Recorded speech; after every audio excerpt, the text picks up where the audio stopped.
So what we've got here is a 5-month-old infant, and the first session, the clinical session, went really well because both of her parents were physiotherapists, so they're very evidence-based, which means there was just this gelling. It was a click.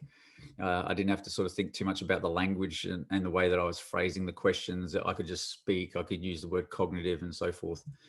But clearly, they were at their wits' end. Mum obviously was on maternity leave. Dad was still working. Dad was involved, thankfully, because, as you guys would be familiar, sometimes you could just get dads that will come along for the token sort of first visit. And then sometimes you just get dads that just aren't involved. I actually sometimes really just push it and sort of get dads involved as much as possible and tell them to man up. So the sleep diary, as you can see, it looks like a shotgun. I mean, you've got some sort of pattern here at night and some sort of pattern during the day, but it's really just disjointed, making it quite hard to sort of see what was going on. And Mum could be described as someone who really had read every baby book, is what she said. She had a shelf where she bought all of the baby books. She'd read them all. She'd read this magical thing where you put them down at 7 o'clock, you wake them up at 7 o'clock, which obviously seems to be the magic number for everybody. But the key thing was that she could go down reasonably well at 7 o'clock. But the problem was that she would wake up more often than not, a few hours later, and then she'd be awake for quite some time.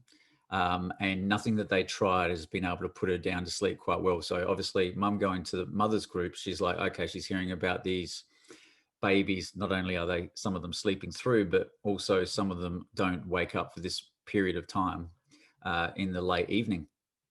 And then probably the second most reliable thing is that somewhere between 10:30 and 12 o'clock, the child would fall back to sleep. And then that's when they would get their next sort of block of sleep, but frequently wake during the night. Mum was quite exhausted, but, in the first session, she was quite bubbly.